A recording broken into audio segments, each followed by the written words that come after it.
Alhamdulillahilladzi anzala sakinatan fi qulubil mu'minin liyazdadu imanan ma'a imanihim. Asyhadu an la ilaha illallah wahdahu la syarika lah wa asyhadu anna Muhammadan abduhu wa rasuluhu la nabiyya wa la rasula ba'dah. Allahumma shalli wa sallim wa barik ala hadzal nabiyil karim sayyidina wa habibina wa syafi'ina wa maulana Muhammadin wa ala alihi wa sahbihi ajma'in, amma ba'd.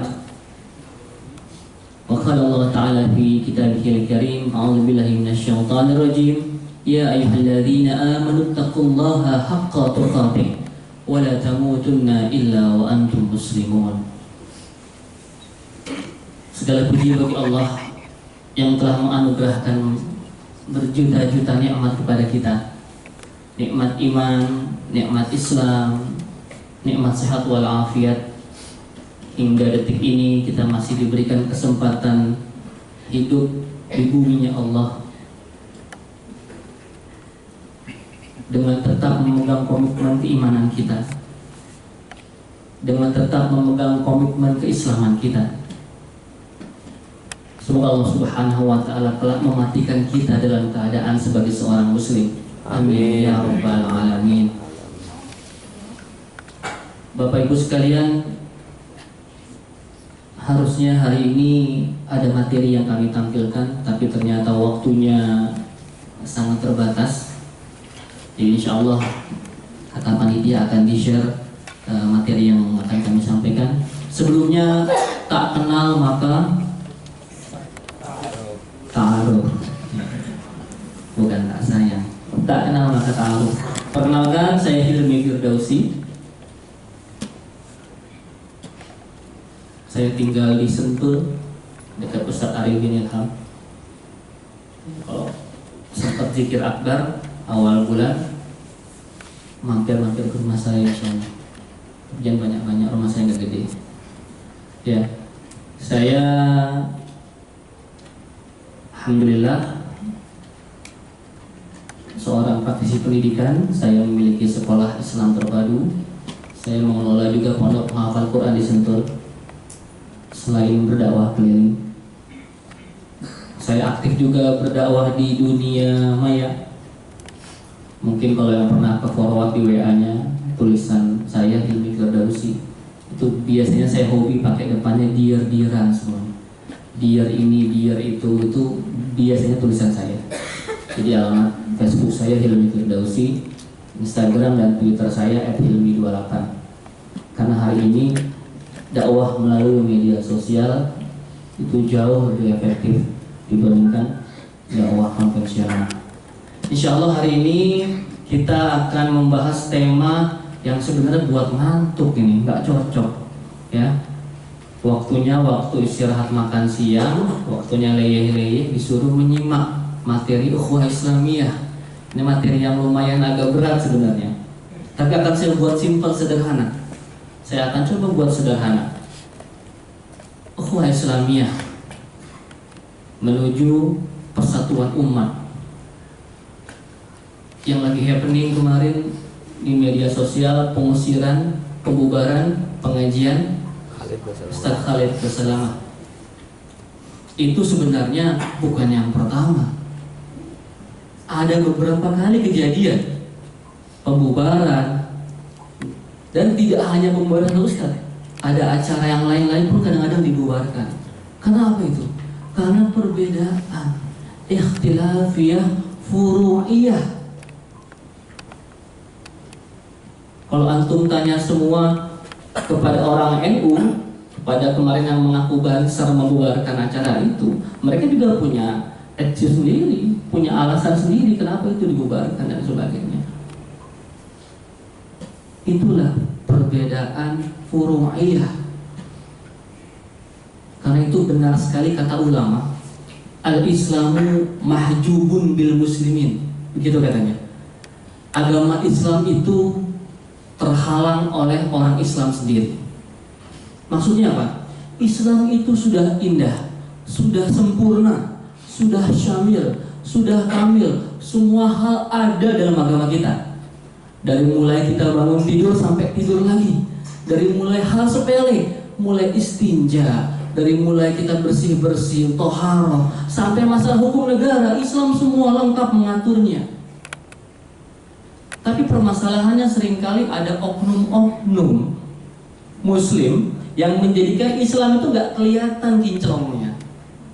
Islam tuh gak kelihatan brightnya, sinarnya tuh cemerlangnya gak kelihatan, ketutupan. Siapakah mereka? Mereka saudara-saudara kita juga.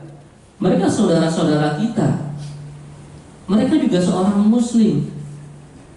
Tapi mereka korupsi, tapi mereka tidak disiplin, tidak profesional, tidak capable, dan sebagainya. Jadi orang Islam di Indonesia itu banyak sekali tahu teorinya, yang menjalankannya orang-orang luar. Nggak usah jauh-jauh, misalkan kita jalan-jalan ke Singapura, bagaimana bersihnya luar biasa, tertibnya luar biasa. Kita ke Eropa dan sebagainya, Masya Allah. Padahal di sana nggak beriman kan. Tapi mereka bisa aplikatif, mengaplikasikan teori yang ada dalam agama kita. Nah, kenapa kita nggak seperti itu? Karena itu al-Islamu mahjubun bil muslimin. Islam yang sempurna itu terhalang kesempurnaannya, terhalang cahayanya oleh orang Islam sendiri. Salah satu yang menyebabkan umat Islam berpecah, kelihatan gontok-gontokan. Di luar tuh kan stigmanya Islam tuh nggak pernah benar ya.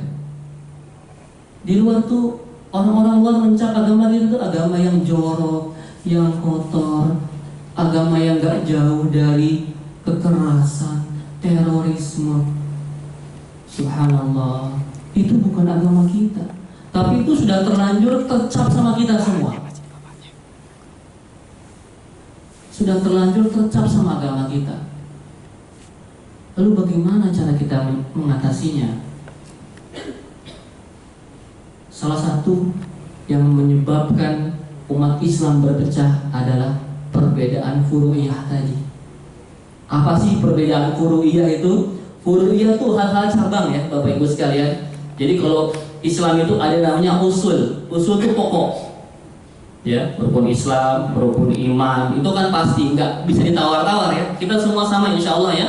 Rukun Islamnya 5, rukun imannya 6. Akidah kita sama, Ahlus Sunnah wal Jamaah. Insya Allah semua sama. Tapi furu'iyah ini yang seringkali menjadi perdebatan bagi orang-orang yang kurang pendidikannya, kurang kebijaksanaannya, itu bahkan bisa berantem, bisa gontok-gontokan, saling membubarkan pengajian, dan itu yang terjadi di daerah-daerah. Makanya saya nggak kaget kemarin, karena memang di Sidoarjo itu manhaj salafi saudara kita dengan NU tradisional itu memang sangat kuat, gesekannya luar biasa. Apa sih misalkan gara-gara beda kunut sama nggak kunut subuh? Ya, gara-gara beda zikir ba'da sholat, apakah harus disirkan, apakah boleh dikeraskan? Ya, misalkan apakah boleh menggunakan nama Sayyidina di depan nama Nabi Muhammad atau tidak? Itu masalah-masalah buruk. Nah, hari ini saya akan membahas bagaimana Rasulullah SAW menyikapi sebuah perbedaan. Ini contoh dari beliau langsung, dan insya Allah akan kita ikuti bersama. Rasulullah SAW dalam sebuah hadis riwayat Bukhari Muslim yang cukup panjang, pada saat perang Ahzab. Ahzab itu perang Khandaq. Kalau antum semua pergi umroh ke Madinah itu ada namanya tempatnya Ahzab, Khandaq Parit. Ya, pada saat perang Khandaq itu, perang Ahzab itu, Rasul menyuruh beberapa sahabat seperti ini. Wahai sahabat-sahabatku, antum semua pergi dan jangan pernah sholat asar sebelum sampai di perkampungan Bani Khuraizah. Begitu kata Rasul. Sami'na wa ata'na kami Rasul. Jalan mereka, ternyata perjalanan jauh sekali, belum nyampe kampungnya, baru setengah perjalanan sudah masuk waktu asar. Bagi sebagian sahabat, oh ini sudah masuk waktu asar, kita sholat. Tapi sahabat yang lain, ataunya mereka taat. Oh tidak, kata Rasul kami hanya boleh sholat asar setelah sampai di kampung Bani Quraisyah. Berdebat mereka.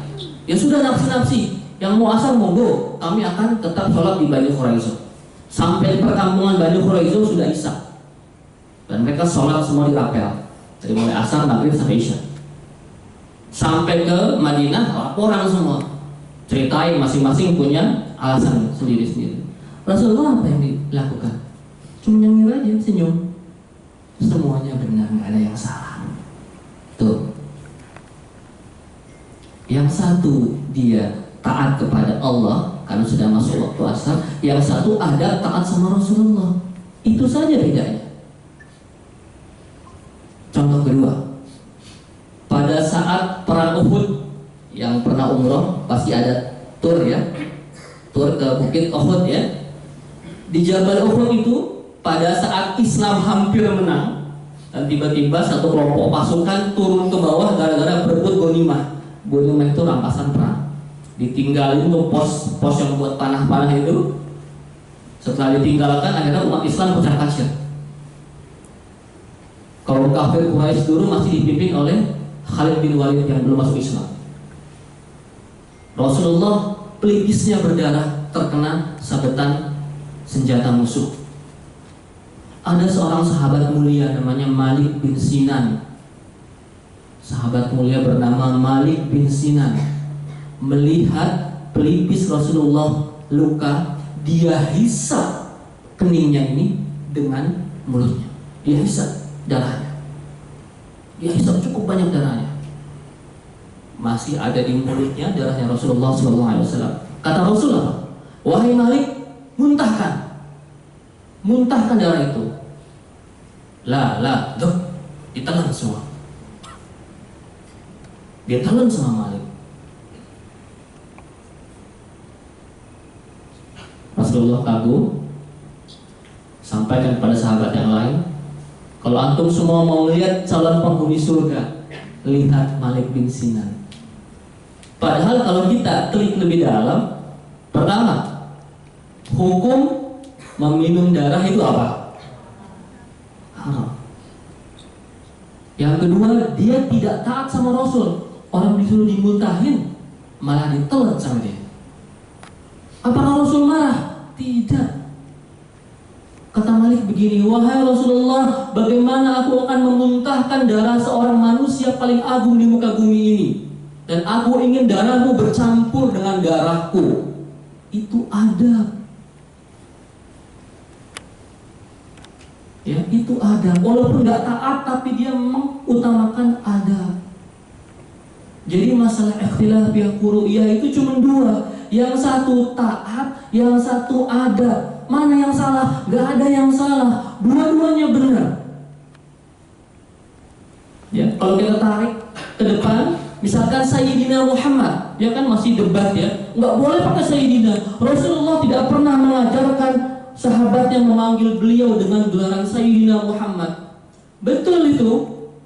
Memang Rasul tidak pernah mengajarkan, tidak pernah menyuruh sahabatnya memanggil beliau dengan ucapan Sayyidina Muhammad. Tapi bagi beberapa orang yang mengutamakan adab, mosok sih manggil Nabi kok kayak manggil teman, gitu ya? Masa disamakan? Kita kasih gelaran sedikit yang membedakan beliau dengan kita-kita. Itu yang mengutamakan adab. Dan saya yakin dua-duanya nggak salah. Yang satu taat sesuai dengan perintah Rasul, yang satu lagi karena ingin menghormati Rasul. Itu adab. Jadi benar semuanya. Ya, Bapak Ibu sekalian, itu ikhtilafiyah furu'iyah, dan tidak akan pernah ketemu titik perjumpaan harus matching, itu nggak akan pernah sampai hari kiamat. Ya, tidak akan pernah bertemu perbedaan furu'iyah sampai hari kiamat. Jadi bagaimana solusinya? Ya sudah, jalankan saja sesuai apa yang engkau yakini, selagi engkau masih menjalankan akidah yang sama dengan kami. Kalau masih Islam, sholatnya masih 5 waktu, akidahnya masih sama, mereka saudara kita. Jelas ya Bapak Ibu sekalian? Mau cara ibadahnya seperti apa ya monggo. Silakan. Mau zikirnya barang-barang dikeraskan, silakan. Seperti Ustaz Arifin ya, zikir berjamaah dikeraskan. Masya Allah, tidak apa-apa juga. Tapi bagi yang mau disiarkan, karena pendapatnya Allah tuh nggak tuli kok mendengar, zikir nggak boleh keras-keras melemahkan suara kita di hadapan Allah. Betul juga, nggak apa-apa juga. Jadi tidak ada yang salah.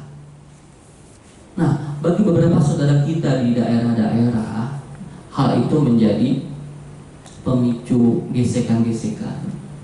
Saya yakin di sini sudah berpendidikan semua, sudah mengerti semua, sudah bijaksana semua. Biarkan saja. Ya, kalau saya sendiri setiap berjamaah disuruh jadi imam di masjid-masjid, saya bertanya dulu, terutama pada salat berjamaah subuh dan sebagainya. Di sini bagaimana, pakai kunut atau tidak? Kalau pakai kunut, insya Allah saya ikut kunut walaupun keseharian saya nggak kunut. Gitu. Saya tanya di sini, ada sholatnya, zikirnya bagaimana? Dikira dikeraskan atau diem-dieman aja? Oh, dikeraskan Ustaz. Oke, saya ngikut. Kalau pas imam tarawih di sini berapa? 23 apa 11? Oh, 23 Ustaz, saya ngikut. Begitu saja. Al-Kisah Ibnu Taimiyah, Syekhul Islam Ibnu Taimiyah pernah meriwayatkan. Ceritanya begini, Imam Ahmad bin Hambal itu pernah meriwayatkan sebuah hadis yang sahih tentang adanya sholat sunnah qobliyah maghrib. Kata beliau, ada sholat sunnah qobliyah maghrib itu ada, kata beliau. Dia ajarkan ke semua muridnya. Tapi kok muridnya bingung? Lah, ini Imam Ahmad ngajarin kami ada qobliyah maghrib, tapi kok beliau nggak pernah melaksanakan qobliyah maghrib? Ada apa ini? Sehari, 2 hari, seminggu, 2 minggu nggak ada yang berani ngomong tuh. Akhirnya sampai 1 bulan datang muridnya, wahai Syekh, ini gimana Syekh? Antum kan ngajarin kami bahwa ada hadis sahih, ada sholat sunnah qobliyah maghrib. Tapi kami sekalipun tidak pernah melihat antum sholat sunnah qobliyah maghrib. Kenapa ini? Kata Imam Ahmad, ya memang aku telah meriwayatkan, telah mensahihkan hadis tentang adanya sunnah qobliyah maghrib. Tetapi penduduk di Basra ini, di Baghdad ini sudah terlanjur menjalankan fatwanya Imam Abu Hanifah yang tidak ada sholat sunnah qobliyah maghrib. Kalau aku kasih fatwa aku jalankan, akan geger di satu daerah, satu kampung, satu kota. Masya Allah. Lalu beliau bersabda, seorang imam, dia tahu mana yang lebih afdol, dan dia tidak melaksanakannya gegara ingin agar umat harmonis, itu jauh lebih utama. Begitu. Itu seorang Imam Ahmad bin Hambal, imam mazhab. Beliau rela untuk tidak mengutamakan mazhabnya agar tidak terjadi disharmoni. Masya Allah. Itu selevel imam. Apalagi kita, nggak usah ngotot-ngototan masalah-masalah buruhnya. Itu malah yang akan menyebabkan gesekan di antara kita. Ya, ada sebuah cerita indah pada saat Buya Hamka mengundang sahabatnya Kiai Haji Abdullah Syafi'i. Beliau mengundang Kiai Haji Abdullah Syafi'i untuk memberikan khutbah Jumat di Masjid Al-Azhar. Tahu sendiri kan, Al-Azhar, Buya Hamka itu kalau Jumatnya 1 kali azan. Tapi spesial hari itu karena yang khotibnya Kiai Haji Abdullah Syafi'i, pendiri Syafi'iyah, seorang NU tulen, tokoh NU, beliau menyuruh muazin azan 2 kali. Spesial hari itu untuk menghormati beliau. Itu Buya Hamka. Di lain waktu Buya Hamka pernah berhaji bersama tokoh NU juga, Kiai Haji Ilham Khalid. Naik kapal ya zaman dulu ya, kapal laut berbulan-bulan hajinya. Didapuk imam bergantian. Pada saat Buya Hamka menjadi imam, tahu sendiri Buya Hamka seorang Muhammadiyah tidak kunut. Tapi karena tahu di belakangnya bermakmum Kiai Haji Ilham Khalid sahabatnya, dia menghormati, dia kunut. Begitupun sebaliknya. Pada pada saat Kiai Haji Ilham Khalid jadi imam sholat subuh, yang biasanya beliau kunut, karena tahu di belakang ada Buya Hamka, dia nggak kunut. Indah sekali. Dan itu yang harus kita praktikkan hari ini. Tidak berkeras-keras terhadap hal-hal yang sifatnya furu'iyah. Orang di luar Islam itu senang, nggak perlu menghancurkan Islam dengan angkat senjata. Cukup menguatkan sentimen furu'iyah, sentimen perbedaan furu'iyah, hancur sendiri. Banyak kasusnya. Sudah banyak kasusnya. Makanya bagi yang sudah mengerti ya sudah. Kalau sholat ke masjid kebetulan yang misalkan dia kunut, ya monggo ikut kunut. Kalau enggak ya enggak. Begitu saja. Sederhana sekali sebenarnya. Ya, jadi musuh Islam ini kan ada dua ya, eksternal, internal. Eksternal sudah jelas. Nanti dibuka Al-Baqarah 120, walang tardo angkal yahudu walan nasara hatta tattabi'a millatahum, begitu kata Allah. Al-Baqarah 120, tidak akan pernah ridho orang Yahudi dan orang Nasrani hingga kita mengikuti milah mereka. Jadi bohong kalau ada orang Yahudi, orang Nasara berbaik-baik sama kita, bohong. Kan Allah sudah menggambarkannya bahwa sampai kapanpun tidak akan ridho sampai kita mengikuti milah mereka. Itu musuh sejatinya orang Islam. Orang Islam menurut sejarahnya, jika perang fisik, kontak senjata, kita hampir sebagian besar bisa menang. Ya, kita tengok sejarah dari mulai zaman Rasul sampai hari ini, itu banyak sekali kekalahan yang diderita oleh kaum kafir. Kenapa? Karena orang Islam kalau perang itu simpel sekali, nyari mati, ya, nyari syahid. Kalau orang non-Islam kan nyari hidup, nyari selamat. Makanya kalau perang lawan kita fisik itu tidak akan pernah berhasil mereka. Karena itu pada saat perang Salibis zamannya Raja Salahuddin Al-Ayyubi, itu ada seorang panglima tentara Salibis melihat ceritanya beliau itu ditawan oleh tentara Islam, ditawan, diperlakukan spesial. Islam seperti itu ya. Dia melihat, kok ini tentara Islam kalau siang itu perangnya segitu ganasnya, kalau malam pada nangis. Kenapa ini? Kalau malam pada nangis mereka setiap malam. Kalau siangnya bertempur bagaikan singa, kalau malamnya mereka menangis terseduh-seduh kayak anak kecil. Dilihat ngapain sih? Mereka sholat, mereka baca Quran, menangis terseduh-seduh. Setiap dibacakan ayat tentang azab neraka, mereka menangis sejadi-jadinya. Disimpulkan sama panglima itu, wah berarti ini ada sesuatu ini. Ini yang menjadi kunci keberhasilan mereka. Dia kirim surat kepada raja, wahai raja, mulai sekarang jangan mengandalkan perang fisik melawan orang Islam.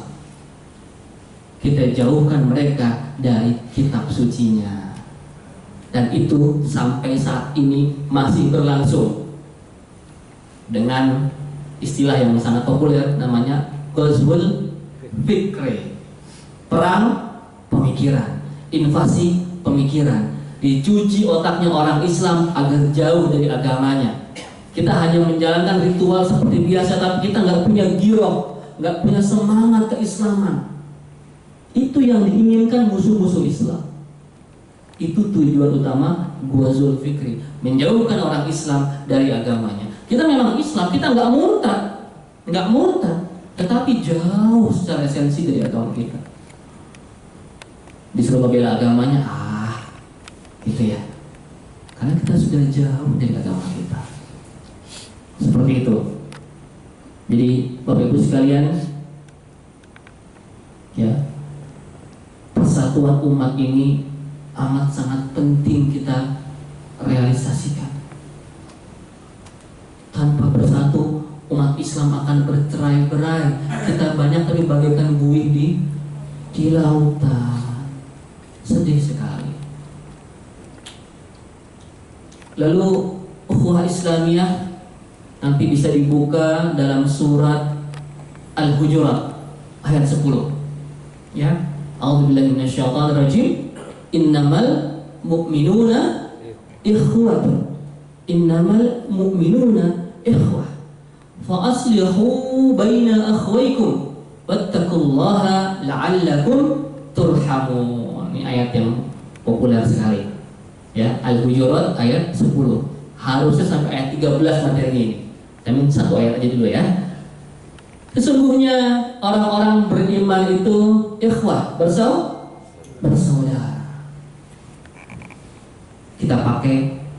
Kita potong jadi 3 maktok, 3 potongan ayat ya. Innamal mu'minuna ikhwah. Sesungguhnya orang-orang beriman itu bersaudara.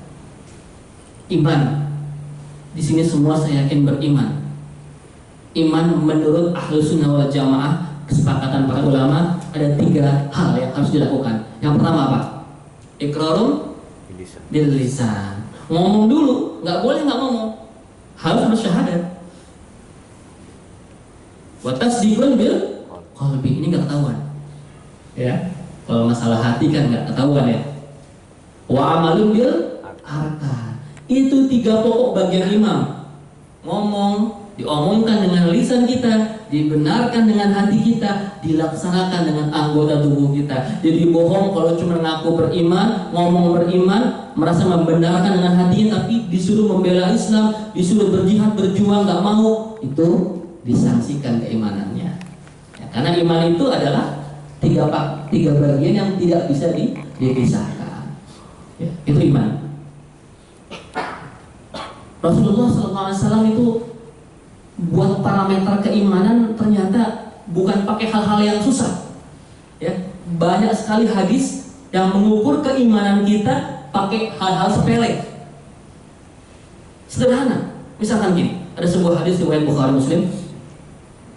Man kana yu'minu billahi wal yawmil akhir fala yu'ri jarah. Wa man kana yu'minu billahi wal yawmil akhir falyukrim dhaifahu. Wa man kana yu'minu billahi wal yawmil akhir falyaqul khairan aw liyasmut. Pertama, Rasul mengukur keimanan seorang ini, barang siapa beriman kepada Allah dan hari akhir, maka jangan sakiti tetangganya. Tuh, itu ukuran keimanan seorang. satu, jangan nyakitin tetangganya. Sederhana kan? Hati-hati punya tetangga, punya teman sejawat, teman sekantor, ya, jangan disakiti. Itu parameter keimanan ternyata. Bahkan Rasul menyuruh kalau kamu masak, ya hati-hati. Hati-hati nih, kalau masak hati-hati ibu-ibu ya. Kalau masak yang harum baunya, kata Rasul, banyakin kuahnya. Jangan sampai ada tetangga kita cium baunya, dia ngiler pengen gitu, gak kebagian. Dolim kita. Hari ini lebih sadis lagi. Orang sering kan pakai media sosial, ada makanan cekrek posting.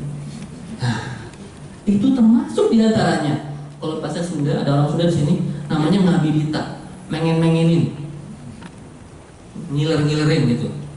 Ya, hati-hati, itu termasuk juga, termasuk menyakiti tetangga. Jadi hati-hati ya kalau yang suka posting makanan di media sosial. Kalau Anda hanya berniat pamer, tidak pengen bagi-bagi gitu kan ya. Makanya kalau posting itu, yuk yang mau empe-empe ini datang ke rumah saya. Nah, itu keren. Jangan cuma posting doang, pengen mengenin kan. Nah, itu berdosa ternyata ya. Karena Rasul juga menyuruh banyakin kuahnya. Ya. Jadi kalau ada yang pengen kasih. Jadi kalau masak yang ikan asin itu kan baunya luar biasa tuh ya. Atau misalkan apa jengkol gitu ya, itu kan baunya masya Allah dahsyat itu. Kalau sempat tetangga nyium baunya dan dia pengen dan nggak dikasih, itu dolim gitu. Hati-hati. Ya termasuk itu ya, dari posting makanan, jadi hati-hati juga. Yang kedua, man kana yu'minu billahi wal yawmil akhir falyukrim dhaifahu. Barang siapa beriman kepada Allah dan hari akhir, muliakan tamunya. Nah, sederhana juga. Ukuran keimanan seorang, Rasul ukur dengan bagaimana cara dia menghormati tamunya. Nah, jadi bagi antum semua yang sering kedatangan teman, lihat tuh jamuan temannya. Kalau dia memuliakan tamu luar biasa seperti seorang raja, insya Allah dia orang beriman. Tapi kalau kayak malas-malasan, ya datanglah lagi nih orang, paling nggak jauh minjem duit, nah gitu ya. Sudah duluan. Nah, hati-hati. Ukuran keimanan seseorang, kata Rasul, diukur bagaimana dia memuliakan tamunya. Ada sebuah kisah yang menggetarkan arsy Allah. Ceritanya ada seorang datang ke majlis Rasulullah. Ya Rasulullah, saya belum makan beberapa hari, tolong saya minta makanan. Rasul menyuruh sahabatnya berkeliling ke rumah istri beliau. Ke satu nggak ada, Rasul cuma air aja. Ke istri yang kedua nggak ada juga, sampai semuanya nggak ada. Ya Rasulullah, ternyata semua istri Rasulullah tidak ada yang memiliki makanan kecuali segelas air. Rasul kecewa sekali. Lalu kata Rasulullah, siapa di sini yang mau menjamu saudara kita ini? Acung, seorang Ansar. Saya Rasul, saya akan menjamu beliau. Wah, tafadhol, silakan. Dia bawa ke rumahnya. Pede aja dia, nggak tahu di rumah juga nggak ada apa-apa ternyata. Sampai ke depan rumahnya, masuk dia, tunggu dulu di sini, saya akan ketemu istri saya untuk menyiapkan makanan. Kata istrinya, suamiku, kita ini hanya punya makanan yang cukup untuk anak-anak kita. Bagaimana? Ya sudah, gampang. Tetap siapkan makanan, nanti anak-anak kamu tidurin. Gimana caranya? Pokoknya lah tidurin. Terus kita bagaimana? Masa kita di meja dia makan, kita nggak makan? Itu gampang. Dah, disiapkan makanan di meja. Istrinya menidurkan anak-anaknya. Udah, kamu tidur lah, gimana caranya? Padahal kelaparan, tuh kasihan banget ya. Kelaparan, tapi ditidurin, tidur juga. Akhirnya keluar di meja makan. Lalu sang suami pura-pura membetulkan lampu yang nempel di dinding ini ya. Lampu apa ya, lampu teplok gitu ya. Dibenarkan, jatuh. Wah, jatuh lampunya. Gelap kan. Ya sudah, nggak apa-apa deh. Di meja makan, silahkan tafadhol, silahkan dimakan. Suami dan istri tadi ada piring aja di depannya, nggak ada makanannya, pura-pura ngunyah bareng. Selesai makan, alhamdulillah, terima kasih, syukran kasih Tuhan, pulang dia. Selesai. Ya. Allah mengabarkan Rasulullah. Allah terheran-heran. Lalu dipanggil sahabat tadi ke rumah Rasul. Kenapa kamu berbuat seperti itu? Padahal nggak cerita ya, karena Rasulullah itu kan punya mukjizat. Kenapa ya Rasul? Allah tertawa melihat perlakuan kalian, dan kalian termasuk ahlul jannah, telah memuliakan tamu. Begitu. Ya. Jadi ukuran keimanan diukur dengan cara bagaimana kita memuliakan tamu.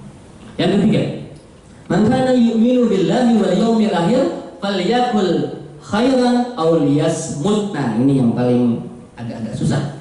Ya. Barang siapa beriman kepada Allah dan hari akhir, maka falyakul khairan, berkatalah yang baik, aw liyasmut, atau diam. Nah, ini susah ini. Ya. Ukuran keimanan seseorang ditentukan bagaimana dia bisa mengendalikan lisannya, bagaimana dia bisa mengoptimalkan lisannya. Jadi kalau nggak bisa ngomong baik, orang Islam itu diam. Dan ini sebagian besar kejadiannya ada di ibu-ibu. Ya, ya Bu ya, hati-hati nih Bu, lisan Bu. Ibu-ibu kan gampang banget. Lagi ngumpul sama temennya di tukang sayur, ikut ngomongin apa dia ngomongin. Ya. Hari ini, zaman ini, menggibah itu juga tidak hanya ketemu langsung, bisa menggibah di media sosial, ya, bisa menggibah secara online, ya, bisa menggibah di grup chatting dan sebagainya. Hati-hati, ngomong yang baik-baik atau diam, karena salamatul insan fi hifdzil lisan. Selamatnya manusia karena bisa menjaga lisannya. Begitu banyak manusia terjerumus gara-gara tidak bisa mengendalikan lisannya. Pada saat Rasulullah Mi'raj, touring neraka, apa namanya itu, keliling neraka, Di sampingnya ditunjukkan masing-masing neraka dan apa yang telah dilakukan para penghuninya. Masuk ke sebuah neraka, dia melihat ada sekelompok manusia yang kukunya panjang-panjang terbuat dari tembaga, dan dia mencakar-cakar mukanya dan seluruh badannya dengan sangat mengerikan. Rasul bertanya pada Jibril, "Wahai Jibril, kenapa mereka?" Kata Jibril, "Merekalah yang di dunia suka membicarakan orang lain." Hati-hati, karena ancamannya sangat berat. Bahkan di ayat 12 Al-Hujurat itu, orang yang menggibah itu diibaratkan apa? Makan daging bangkai saudaranya. Ayuhibbu ahadukum ayyakula lahma akhihi maitan fakarihtumuh. Begitu kata Allah. Bagi orang yang suka membicarakan aib saudaranya itu, apakah engkau suka memakan daging bangkai saudaramu sendiri? Pasti kamu akan jijik. Bangkai itu sudah menjijikkan, bagaimana kalau harus dimakan? Itulah perumpamaan orang yang membicarakan aib, orang yang membicarakan saudaranya. Sudah jam 1 ya? Sudah selesai? Belum setengah sebenarnya.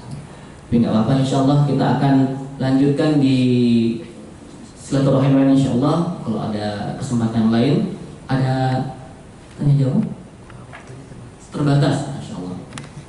Terima kasih atas kehadirannya. Semoga Allah Subhanahu wa Ta'ala menggolongkan kita sebagai orang-orang yang beriman, yang senantiasa mampu menjaga lisan kita, yang senantiasa mampu saling berukhuwah dengan saudara-saudara kita. Amin ya rabbal alamin. Mari sama-sama kita tutup dengan kafaratul majlis. Subhanaka Allahumma wa bihamdika asyhadu an la ilaha illa anta astaghfiruka wa atubu ilaik. Assalamualaikum warahmatullahi wabarakatuh.